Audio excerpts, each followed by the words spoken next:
What's good, y'all? What's good? Crosswalk, episode 43. I'm Jax, that's Cross. How was the weekend, bro?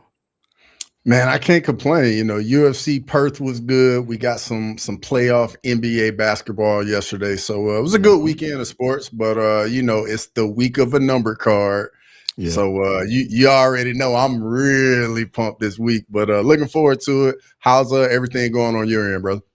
Good. Had got out with some friends, man. Was able to enjoy the playoffs, smoke some cigars. So it was a good weekend. It was a really good weekend. But this is episode 43. So we've been talking about it before we got on the show, but I'm interested to know what your number 43 is. But I'm going first, right? Yep. Okay. All right. So when I saw episode 43, like the very first name that popped into my head was Darren Sproles. That was the first name that popped into my head. That's a good one. That's a good one. He obviously played for the Chargers and then went to the Eagles. So I saw him quite a bit, but I always admired the way that he was just hard to get down. Special teams, playing running back in the pinch whenever they needed, like that was the first name I thought of off top. Bro, the ones that know NCAA football, Darren Sproles was a problem at Kansas State on the video game, bro. Yes. Was a problem. Mm-hmm. So I have an idea where you're going with this, but do you really? I'm actually curious to see because I do have aware of area I'm going, but I'm curious to see what you think. Dude, the first one I thought of, there's the obvious one, right? But like the first one I thought of was Dennis Eckersley. That was the first one I thought of. Yeah. See, that's because you got the inside info. That's what that is. But yeah, for me, it actually is Dennis Eckersley. Like we see him on the clip with Kirk Gibson giving up the homer, which is one of those things that'll live forever. But I went with Dennis Eckersley because I played for the A's, so the organization I played for. So I went with Dennis Eckersley, but also got to give a shout out to Troy Polamalu. Definitely was another option for sure. But yeah, that's where I went. Yeah, that's what I thought. Obviously the A's connection, but I thought that you might go Troy Polamalu, but I was like, there was a chance. I was like, he gonna pivot. He's going Dennis Eckersley. I know it. Man, Sean Moody said, "Can I come on next week's show?" We could talk about it. Perhaps. Yeah, we definitely can talk about it. Yeah, because next week's show, that's number 44.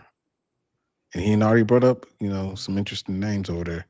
But yeah, for sure. All right, so this past weekend you brought up already, UFC Perth. Had to get up way in the morning to watch this. Did you watch the whole thing? Bro, I'm gonna be honest, man. I did not watch the whole thing. I did, however, get up at 5 a.m. So I was up an hour before the main card, saw a little bit, had to get the coffee in, get going. But man, it was different, man. Getting up, watching the card, and then the card is over with at like 9-10 in the morning. It's kind of like, all right, you got the rest of your Saturday, go do whatever. Yeah. They were talking about in the chat that we ain't built for this. I'm like, bro, we not. Facts. Hey, I told the buddies across the pond, like, hey, y'all built different, dog. I can't do it because my black ass gonna be asleep. Y'all true fans, bro. We fake. We fake. Real talk. From the card, man, I feel like these are obvious questions, but who was your MVP of the card? So the MVP is definitely an obvious one. Carlos Prates, like we gotta start, with the main event. Carlos Prates, man, this dude came in and he just dismantled JDM, made it look easy, showed just how elite and how special he is on the feet, man. The Muay Thai is just so beautiful to watch. He's got so many different weapons he can use, and he fights to his strength very well, like the length, the reach, and his power, like he knows he has it. Really good footwork, like the lateral movement with JDM. JDM could never really get settled and get that boxing going. And I think Prates figured that out pretty quick, and then he had him biting on the feint so bad, and then just ultimately put him away. And then also, I talked about it last week. JDM's leg kick defense, like what was he gonna make any improvements? And he did not. And Prates just took full advantage, exposed him, and got the job done. Yeah, it's just a bad matchup, man. It was just a really bad matchup for him. I mean, everything that we talked about last week came true. On down to when the fight was going to end. Like everything that we said was going to happen happened. Mm-hmm. And unfortunately for JDM, like I feel like people are going to discount his title win because of the fact of him losing, back-to-back fights. But I think when you lose to Islam Makhachev and you lose to Carlos Prates, that does not mean that you're a bad fighter by any means. But by that same token, Carlos Prates is just that good. He really is.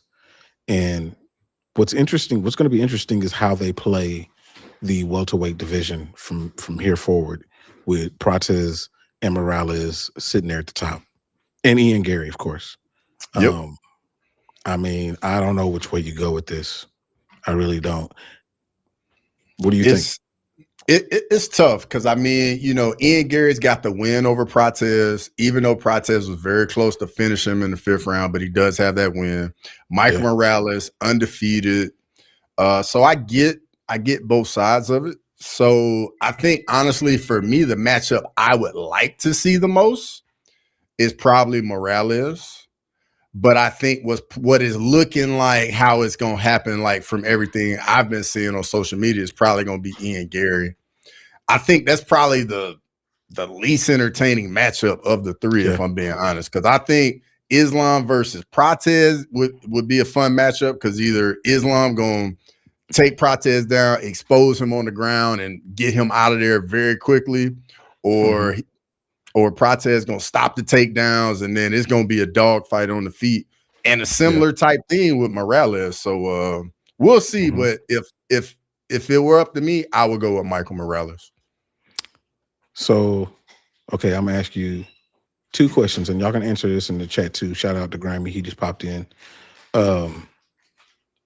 1, who do you think has the best chance against Islam out of the 3? And then 2, are you against Prates fighting Morales in the, during this time, before fighting for the belt?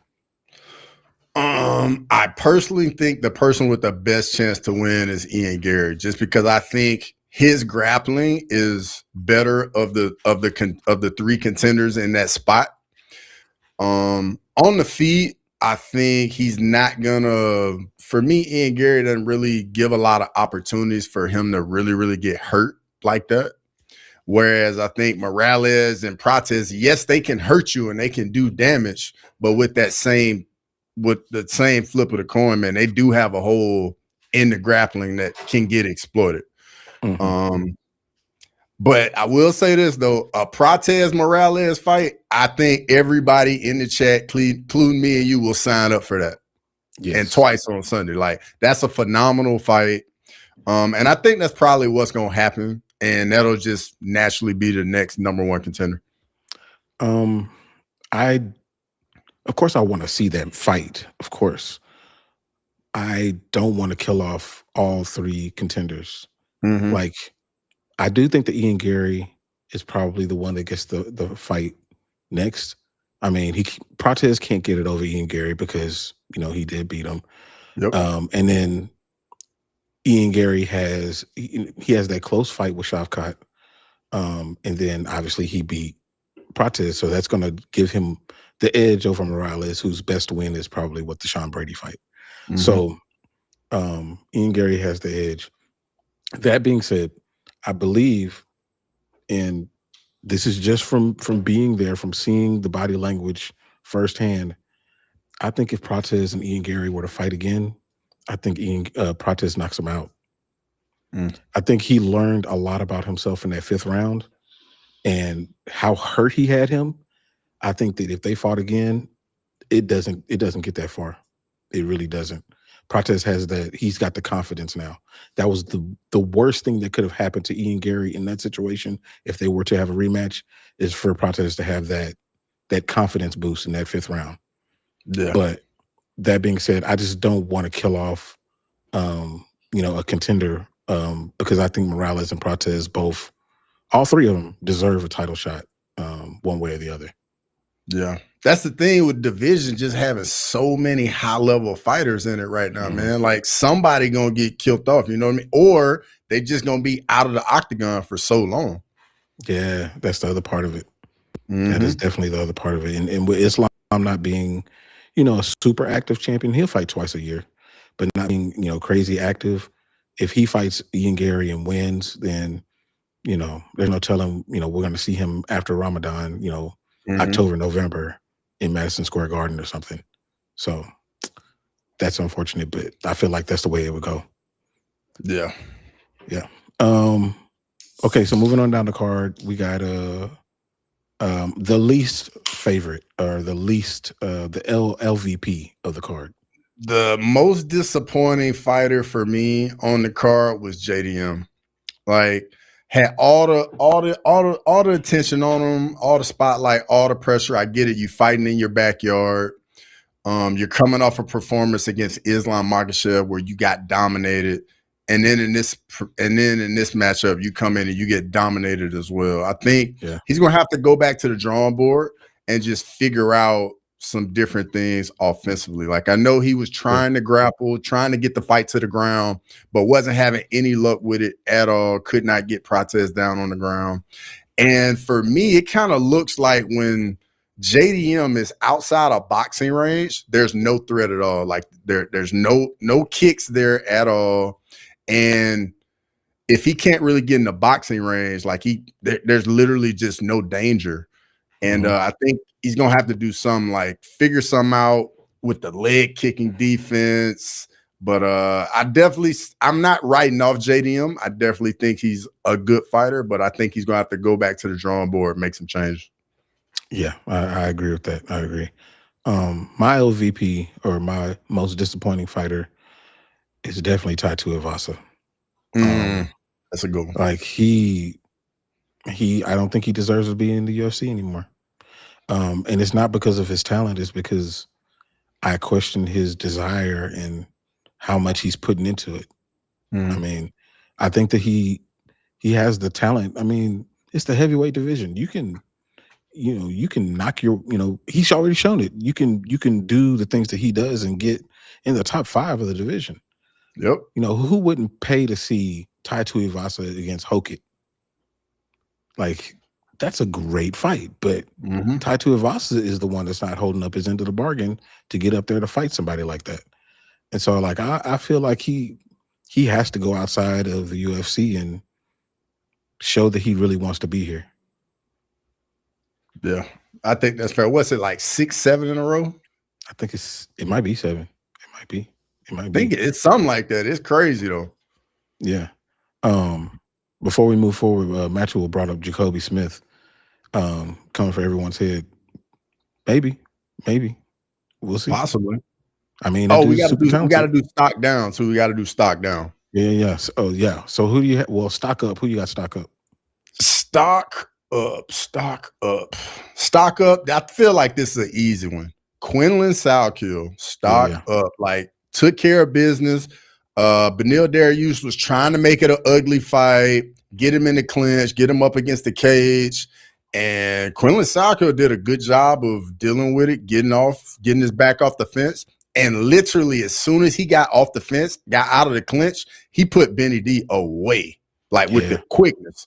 So, shout out to Quinlan Salkill, did what he needed to do. And that's my stock up. What about you? That's who I was going to say. But I think I will say Cam Ralston. Okay. He dealt with some adversity a little bit with Robert Bracek, and he was able to get through it. I still have questions about his ceiling a little bit, but I mean, he did what he was supposed to do, and he got him out of there. So, he got the decision, got his hand raised. So I would go with Cam Ralston. Who you got for stock down? Stock down, man. It's tough, but it's just the way it is. It's all business. It's nothing personal. Benil Dariush is my stock down. I think it might be time. Like the chin is gone. He can't take any type of damage, any type of shots at all. It's unfortunate because I think he's a good guy. I don't have nothing against him, but unfortunately, it's just tough to see when a fighter just can't take shots anymore. Unfortunately, None. My stock down is Jacob Malkoun. He won the fight, but bro, I even said in the chat, I was like, man, cut both them dudes. Jacob Malkoun and GM3. Like, they both got to go. Like, that fight was abysmal.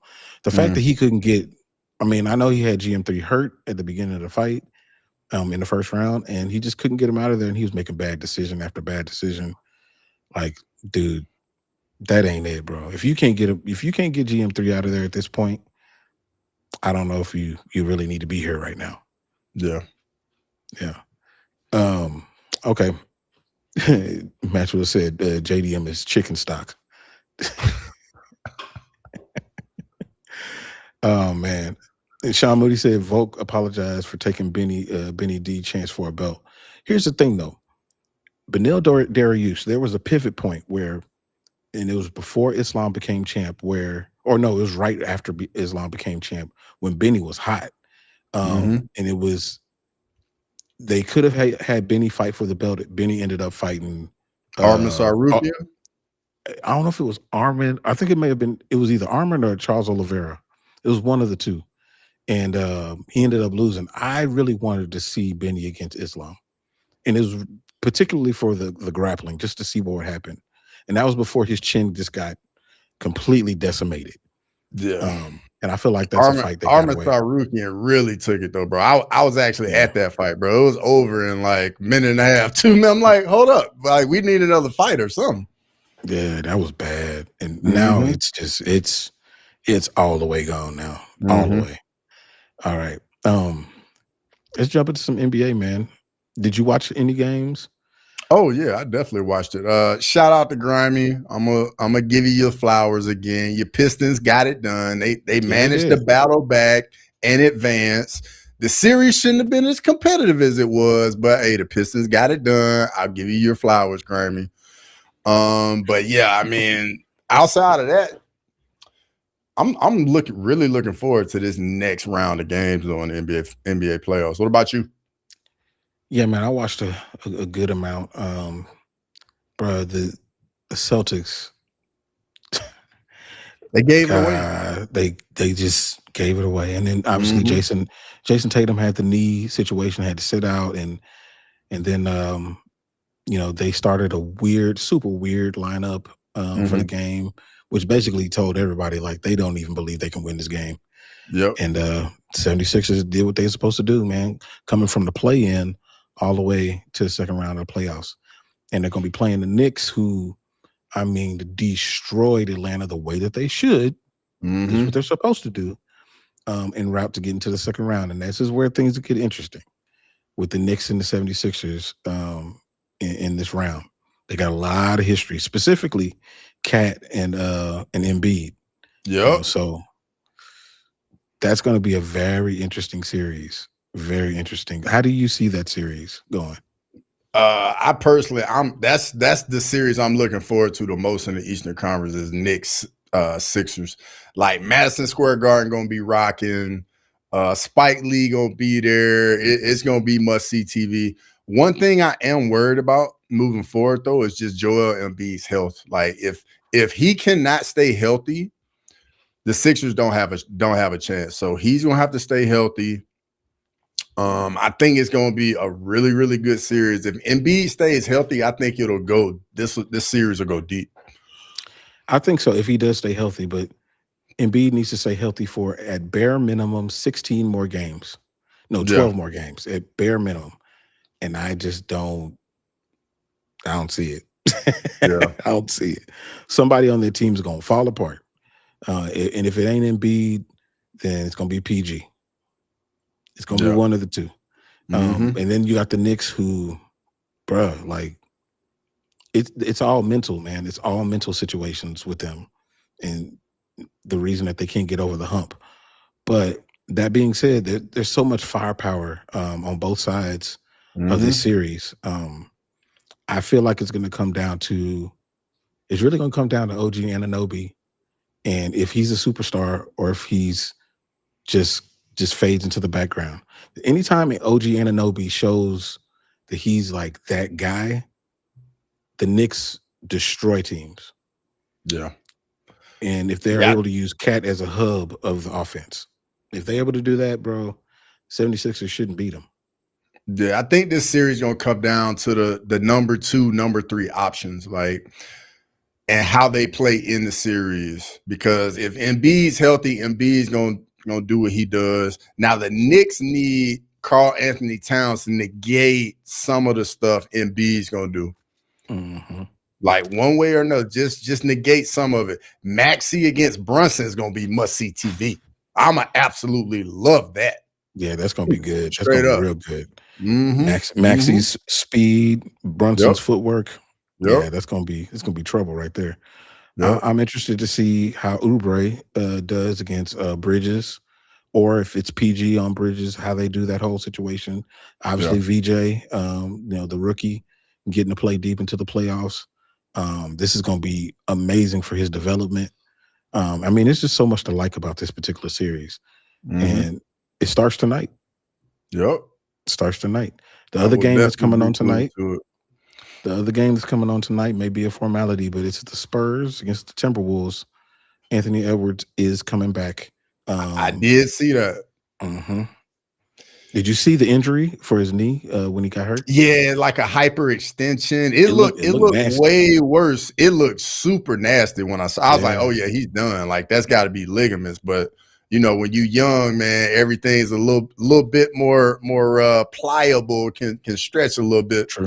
But I don't know if the Timberwolves can get by San Antonio and he's not 100%, because they're gonna need all they can get from Anthony Edwards. I don't think this is a series where Ant cannot play or he can't be the same Anthony Edwards and they still can get a win like they did over Denver. Even though that surprised me, I'm gonna be honest, that legit surprised me. It did. They beat Denver without him. It really did, man. And I got something on that too. Let me address this real quick. Sean Moody said, who would you say is the Knicks' current day Allen Houston? Miles McBride. I think he's the best shooter on the team right now. Yeah, I like that. I mean, he doesn't have the pretty shot that Allen Houston has. Matter of fact, Allen Houston was on social media. I think he's 57 years old. Yeah, he was still shooting it. Yeah. I mean, still look just as good. Mm-hmm. Yeah, he was the problem, man. Yeah, that jumper goes nowhere. No, not at all. But going back to the Timberwolves and Nuggets series, you know what I got out of that series is that heading into the season, I still had Nikola Jokic as the best player in the world. After that series, Nikola Jokic is no longer the best player in the world. He's still top 3. He's still top 3. I don't think he's the best player in the world anymore. It's out of the 2 people who are battling for this MVP award. Mm-hmm. That's who it comes down to, and I think that we'll get a definitive answer after these 2 series wrap up. Oh yeah, bro. Yeah. I don't know about you, but I'm looking forward to that Western Conference Finals. If it's the matchup we all think is gonna be, it's gonna be must see TV. I might have to do watch alongs for those, bro. Like I'm pumped for those. I might have to come on to watch along for those. Yeah, because that's like you got to see every game of that series. Like it's gonna be that good. Sean Moody brought up Ayo Dosunmu and Shannon Jr. Like that should not be what wins the series. Like it 100%. Can't be that. Yep, 100%. I know he went off and he had like 40 something in the last series, but that ain't something you can just expect to get out of him night after night. Not at all. Not at all. So I do think though that the Wolves having Ant out, having Ayo out, and Jaden having to step into the limelight and be the primary scorer, I think that's just going to make them better in this series. But I mean, the Spurs got so many guards, so many wings to throw at them. It's going to be interesting. Ant got to be it's close to 100% to make this a true series. Yep. And then, man, when you playing San Antonio, the lane is just off limits. It's off limits. Like there are no easy dunks, layups in the lane. It's pretty much just mid range and threes when you play against, because Wemby is just shutting the entire lane down. Yeah, for sure. So we got to talk about that other series too. There's two more to talk about. Thunder Lakers. Is there anything to talk about here? I'll say this. I'm not a LeBron guy, but if LeBron can figure out a way to get this done, I think this will be a better win than them coming back from 3-1. If he can pull this off, I think this will mean I think it'll be a better accomplishment, because I don't think they have a chance against OKC. Yeah, obviously I don't think that there's anything that he can do to move up from his number 2 of all time spot for me. However, that does not mean that I don't think that he is amazingly and great, like obviously one of the best ever to touch a basketball. And I agree, this would be the biggest accomplishment from a series for him in his entire career. At this age, to do that, like, it would be crazy. I don't think it happens though. Same. I'm right there with you on it. I'm right there with you. As a matter of fact, I feel like Jalen Williams can sit out this entire series and they're still going to win it. Is Luka playing? No. Well, yeah, no, it's a wrap there. Nope. He hasn't even done 5-on-5 yet. Oh, yeah. No. Nope.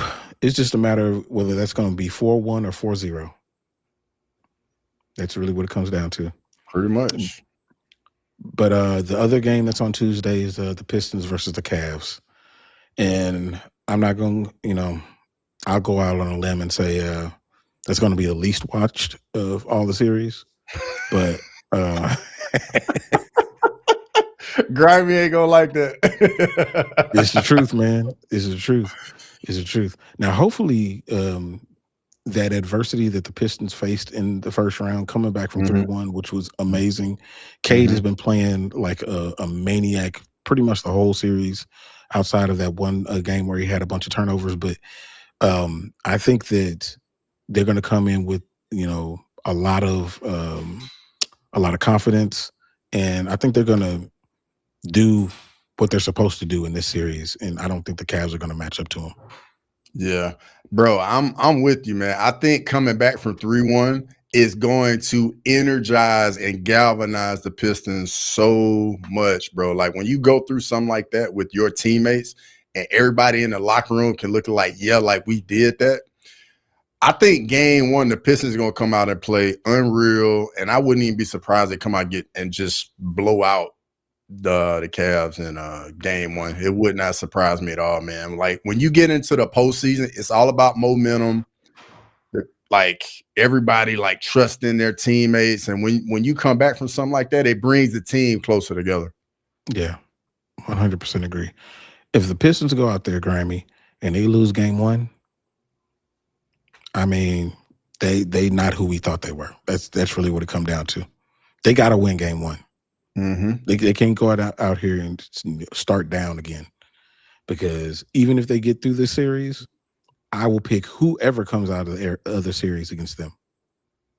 It doesn't matter. But I expect the Pistons to run over the Cavs. That's my expectation. Grimy said Pistons in 5. We'll see. We'll see. But yeah, I'm excited about, what's going to happen in these next few weeks for sure. We should be. Oh, they definitely should have lost game 6. Orlando gave that away. Yes. Yeah, for sure. Matthew said, who got more of the momentum between the Knicks and Philly?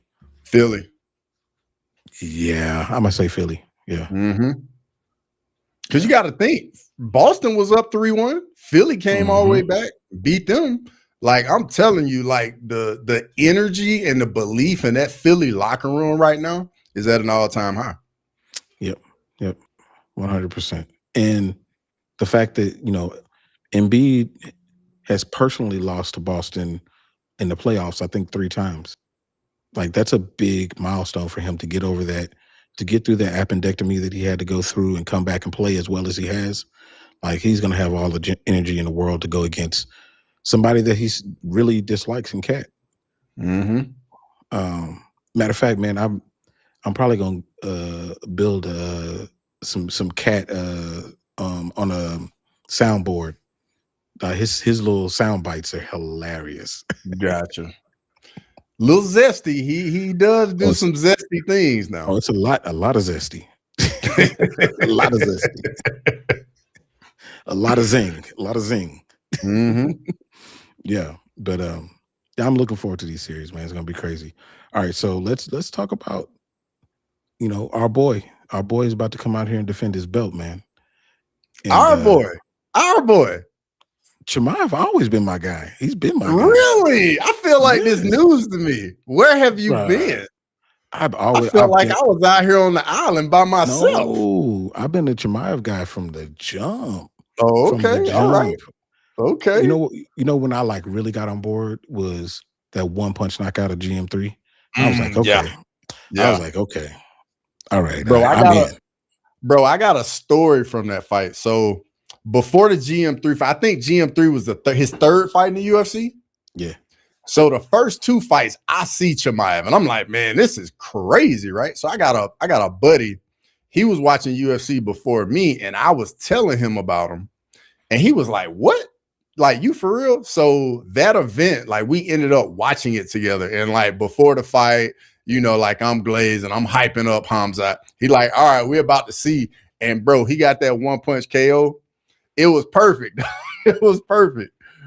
And my guy was like, oh my God, that dude's an animal. I was like, bro, I've been trying to tell you. Mm-hmm.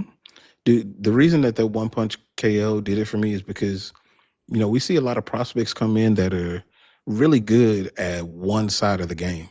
Mm-hmm. You see them, they're really good at grappling, but you can see, like a Raul Rosas Jr., like he's a really good grappler, but where's his striking at? Mm-hmm. Or you see somebody who's really good at striking, but dude, they got so many holes in the grappling area. Mm-hmm. When I saw him with that 1-punch KO, I was like, bruh, if he doing that, I'm like, I don't. What you gonna do? What are you gonna do against him? What is the plan? Like, I've been in since then. Okay, so speaking of that, we got him against Sean Strickland, bro. Like, yeah. Does he get a finish? That's all I really care about. Does he get a finish? I think he finishes Strickland. Personally, I think whoever wins gets a finish, because I think the only way for me I see Strickland winning is Khamzat gets out ahead early, gasses, and then at that point, then Strickland can put the volume and the pace on him and overwhelm him and get him out of there. Khamzat, it's an avalanche as soon as the fight starts. Like, I think he's taking down everybody in the UFC in the first round under 30 seconds. Everybody. So we know what's gonna happen round 1. Maybe Strickland lands a knee or uppercut when Khamzat shoots. But if he gets his hands on you, like, you are going down. And people got to remember, Sean Strickland got out-wrestled by DDP in the rematch. Let's not forget that. Yes, and we got to remember what Khamzat did to DDP. Just held him down for 21 minutes of a 25-minute fight. Yep. Well, when have you seen Sean Strickland throw a knee? Bro, all I seen is teeps and jabs. That's it. That's it, bro. That's it. And I hope Khamzat get him out of there so fast, bro, because the teeps and jab, bro, it bothers me. I'm gonna be honest. Nobody see that. Dude, I hope he gets him out of there fast too. I think that Sean's on victory is the hope that he gasses, because that's the one thing that I think that Sean has over Khamzat is I think he has a better gas tank. So I think that's the one thing that he can do is hold on for dear life and hope in the 4th and 5th round that Chimaev is tired and he can take advantage. That's the only thing I think he can do. But I don't think it. And I don't think it gets that far. I just don't think it gets that far. For Strickland to have success, I think he gonna have to go to the body. I think that is when you get these wrestlers and these grapplers, man, you got to go to the body. Like Jan showed it with Marab, like the body work. That is how you really affect these dudes. Because even if you hit them in the head and they're rocked and they're dazed and confused, they can wrestle on autopilot. Yep. You know what I mean? So, Strickland, maybe the teeps to the body through the middle can work for him or something like that. But I hope they don't. I'm just gonna keep it 100. Yeah, ain't nobody trying to see all that. I think Chimaev gets him out of there. And the reason I think he gets him out of there is because of how much he doesn't like him. So he's going to put a little bit more emphasis on getting him out of there, which I hope doesn't backfire on him. Because Sean he's good defensively, I would say, as far as wrestling is concerned. He does the right things. He's been there, lots of rounds, sparring, grappling, all that stuff. So he knows the right things to do. But, Chimaev is a different animal. And according to Chimaev, he's submitted him multiple times in training. So we'll and see. We gotta remember the best wrestler Sean Strickland has fought was Kamaru Usman, and Kamaru Usman took him down at will. Yes, I get it was at welterweight. It was a long time ago, but it happened nonetheless. That's all I'm saying. It's on wax. Like we all saw it. It did happen. That's true. And Fluffy didn't really even employ his grappling game the way that he probably should have to win that fight. So Chimaev is not going to make that mistake. I think that Chimaev made all the mistakes that he's going to make in that Burns fight. He learned enough, and that's not coming again. Yeah, I think he learned a lot in the Usman fight too. Yeah, for real. Because I think Usman coming in on 10 days notice, he kind of was like, he's a former champion, but he's coming off losses, moving up 10 days notice. It's going to be easy. And I think the Burns fight for sure was the best experience he could have gotten. But I also think the Usman fight was good for him too. Yeah. Tyler Betts said Sean needs to be aggressive like he was in the Izzy fight and jab and uppercut. Maybe. I mean, I don't think that Sean can let the fight come to him. That's a bad idea. Yeah. And then, man, with his stance, he's so tall, so upright. The hips are right there for Khamzat. Right there. Yep. Grimy said the Wolf is going to choke Sean out like his dad did. That's the energy I like, Grimy. Yeah, that's true. One more on Tyler Betts. He said he was talking about the Wardley against Dubois fight. He's leaning Dubois. I'm leaning Dubois too. Same. I think that's going to be a common pick for sure. Moving down the card, man, another championship fight. Joshua Van against Tatsuro Taira. First title defense for Joshua Van.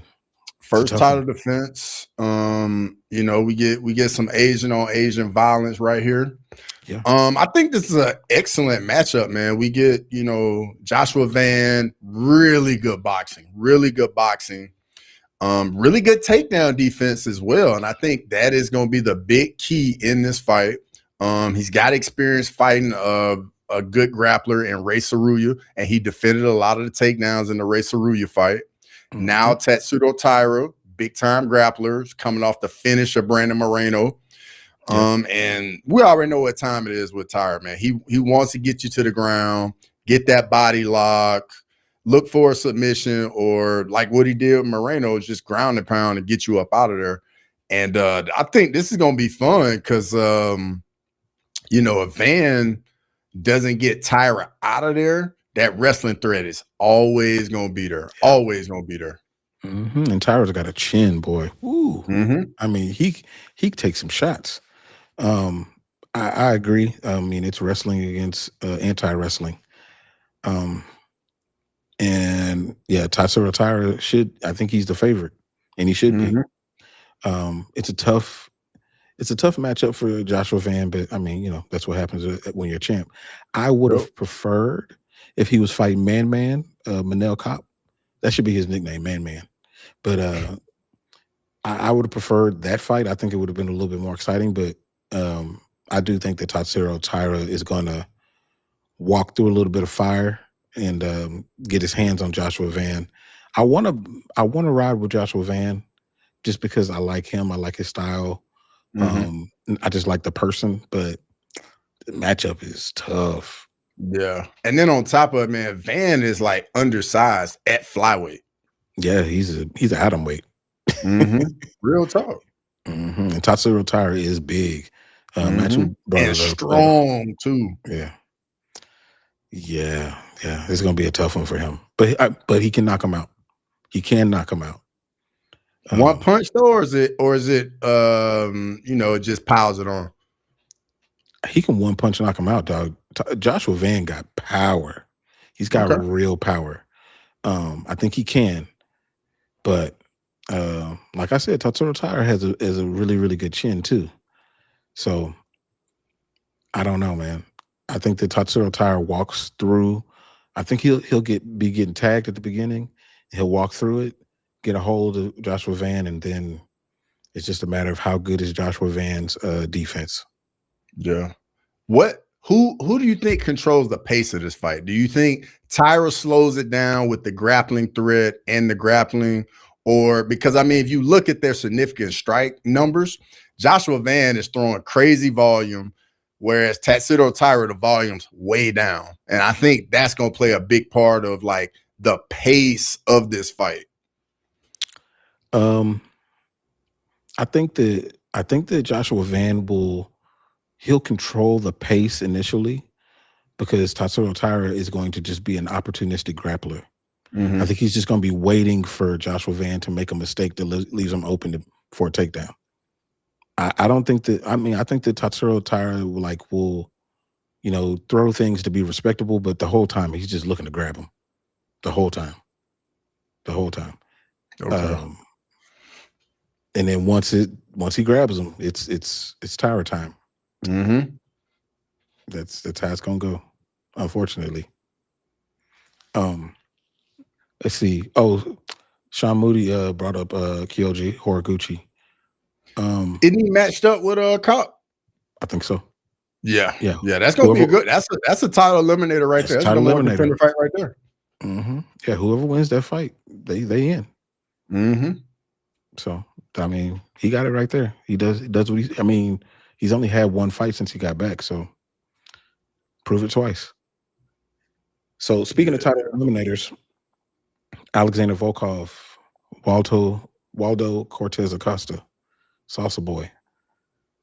I know who you're going with. But like, how do you see this fight?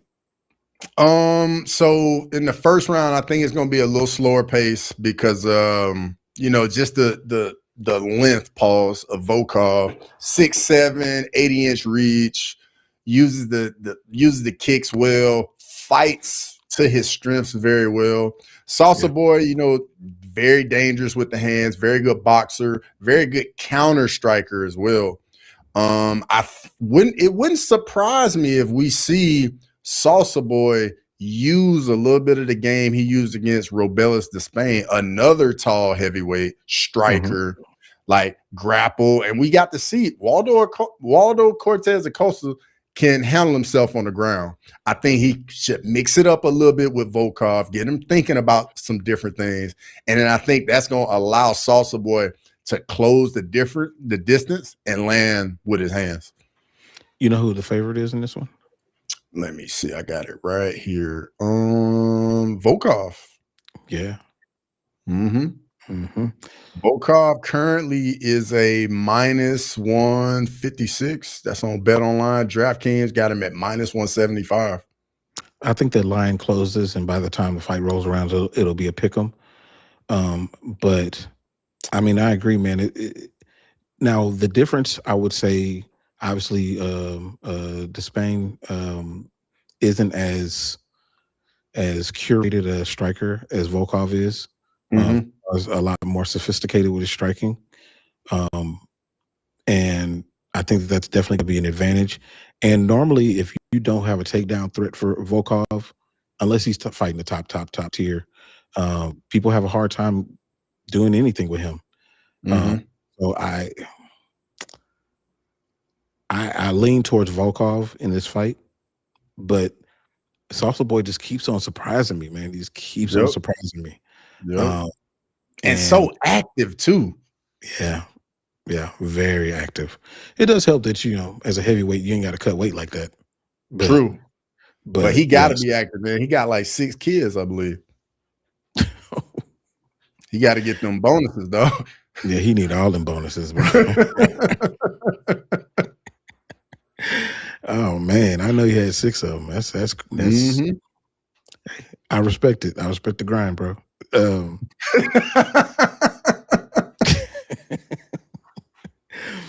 But I mean, I think that's a very valid number 1 contender fight. Very valid. For sure. So who brought up Joaquin Buckley earlier? Said he was a dark horse. Who said that? I think that was Machua, maybe. Yeah, that sounds like something he'd say. Mm-hmm. Machua loves grapplers, bro. And I don't think that he's going to be grappling in this fight against Sean Brady. I think he's going to be doing everything that he can to not grapple. Yeah. Man, I think he got exposed against Kamaru Usman. Like Sean Brady, I know watched the tape of that Kamaru Usman Joaquin Buckley fight. Like, yeah, like I can take him down, control him, do whatever I want. And it's gonna be interesting. I know both of them coming off losses. Michael Morales brutally finished Sean Brady. Joaquin Buckley's coming off the Kamaru Usman fight where he got dominated for 25 minutes. Really, it's gonna come down if Buckley can keep the feet. If he can't keep, he's gonna be in trouble on the ground with Brady. That is very true. I think that Joaquin has learned enough. He's learned a lot from the Kamaru fight. I think he'll be able to keep it on the feet, man. I think he'll figure it out. I think that he finds a way. And I know he's the underdog, but I think he finds a way to get through Sean Brady. And once Sean Brady starts getting hit, I mean, we've seen it in the Bilal fight. Yeah. Once he starts getting hit, man, he loses his way. Bro, that's a good point. I ain't never even thought about that. That's a good point. Yeah. So that's Morales touched him once, and it looked like Sean Brady had like seen a ghost. Yeah, everything went out the window the minute he got hit. And I think the Joaquin, he hits him, and he's like, what do I do now? Like, bro, you're supposed to wrestle. Yeah. And then he just abandons everything and just runs for his life. I think that we see a very similar situation. So, yeah. Other fight on the main card, the old man fight. The OG fight. Yeah. Which I think is going to be really good. I don't think this one sees the bell. I think somebody gets knocked out. Yeah, I can see that. And I feel like I already know I'm going to get a comment from Grimy on this one. And you probably even know why. I think Bobby Green going to be too fast for him, really. I think the time away from the Octagon for Jeremy Stephens, I don't think it's going to do him well. I know he's still been fighting in combat sports. I get it. He came back against Mason Jones, but I think King Green going to have a little bit too much form. And I feel like at some point, Grimey's going to say, of course, Cross is going with the black guy. Of course. Hey, got to support. But, I mean, it's the truth. It's the truth, though. Because, I mean, King Green, he showed in his last fights, like, he's not done, man. And he's still super fast.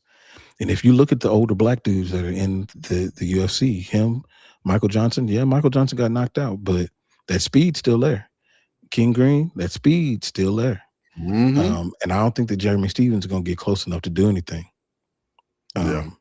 If King Green stays stationary, Jeremy Stephens, of course, can knock him out. But I don't think it's going to be like that. He going to get to talking, and Jeremy going to get to sleeping.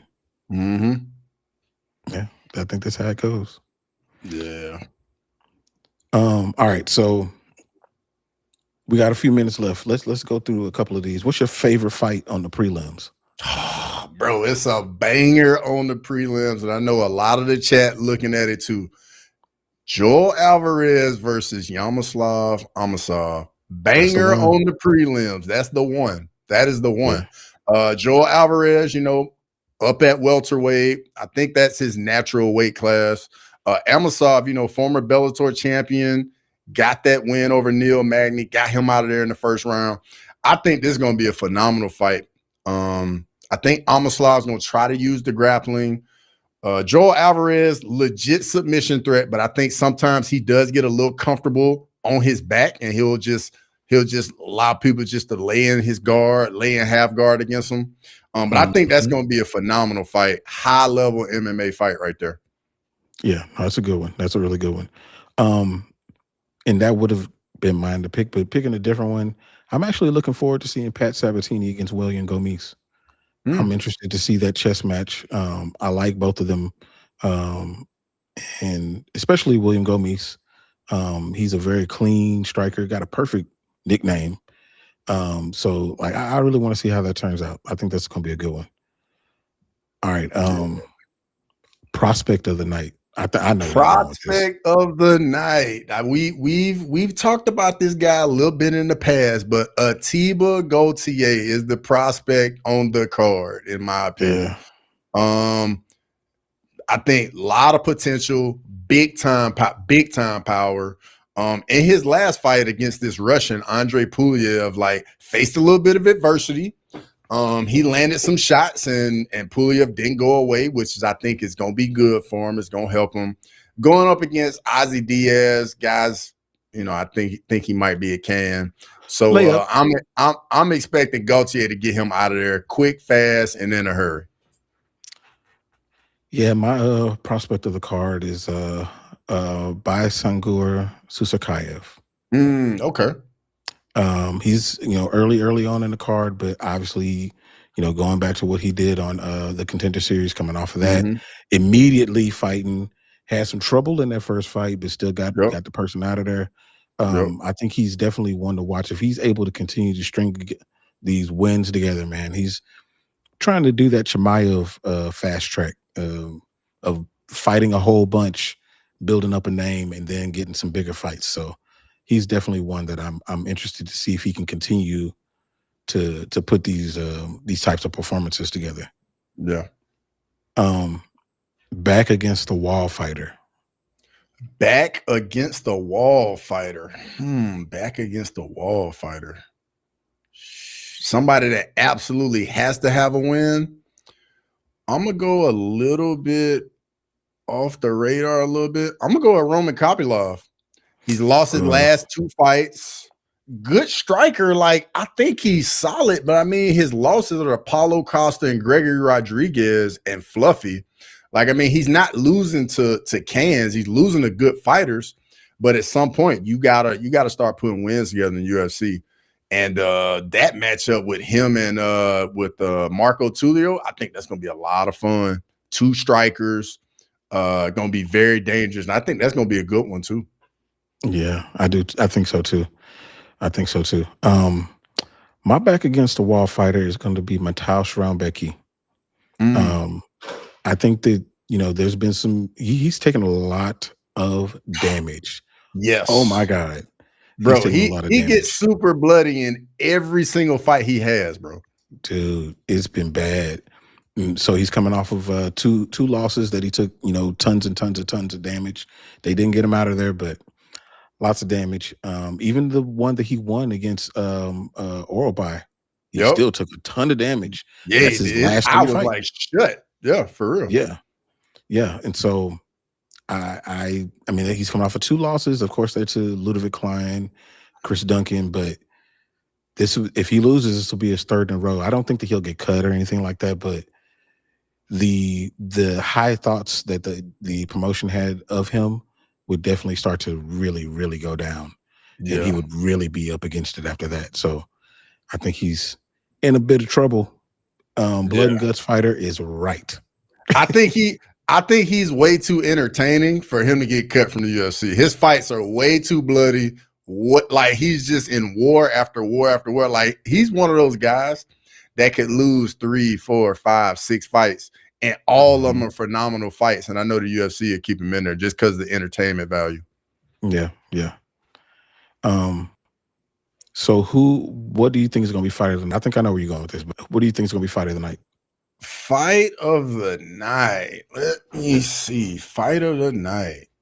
Y'all tell us in the chat too what y'all think. Yeah, let us know in the chat what you think fight of the night is going to be. Fight of the night.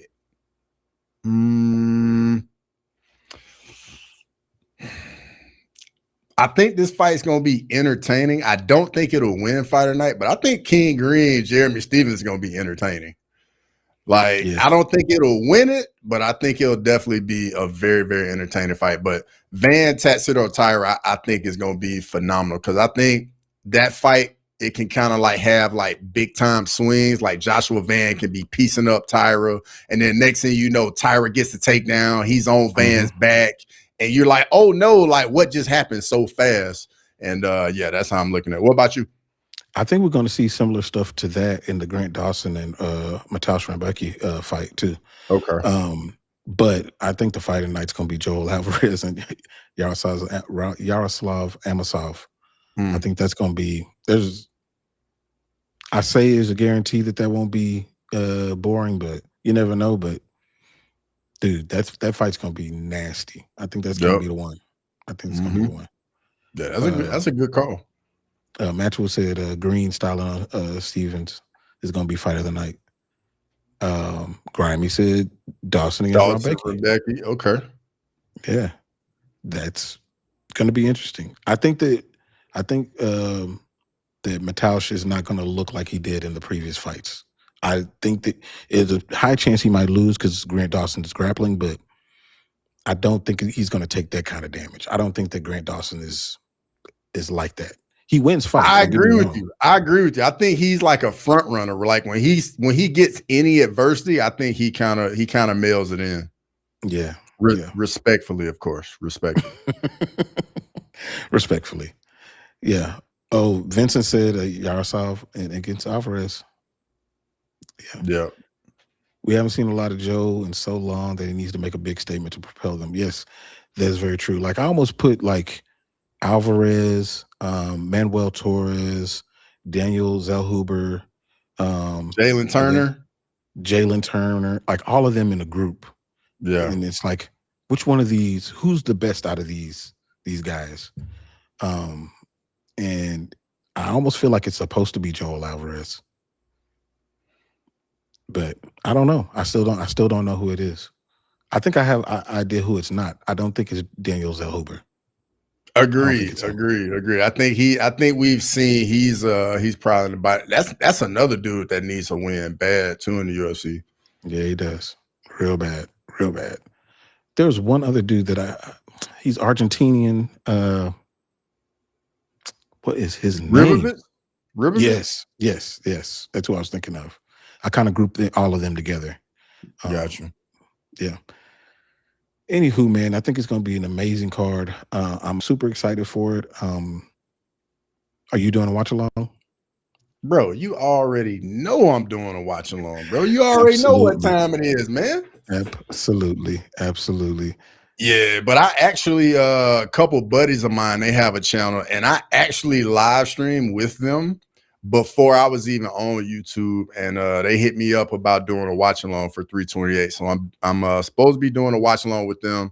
The channel is called the Barnhill Brothers, A1 stand-up dudes. Yeah, we're supposed to be live streaming 328. If I can get things squared away, I might see if I can jump on there with y'all. Okay. Yeah. Cool. Grimy, you talking about Francisco Prado? Is that who you talking about? Yeah, I think that's who he's talking about. I don't know if I put him in that grouping. That's the only other dude from Argentina in the UFC. Yeah. But or Santiago Ponzinibbio. Yeah. Nah, it wasn't them. It was definitely Ribovich. Definitely Ribovich. Prado, he's had his own issues. But that being said, y'all look out for the live stream. And and playoffs. We got some stuff coming for that as well. So anywho, until next time, we will catch y'all boys later. Peace. Thanks for watching Crosswalk. Come back next Monday to chop it up. So please sarak whatever.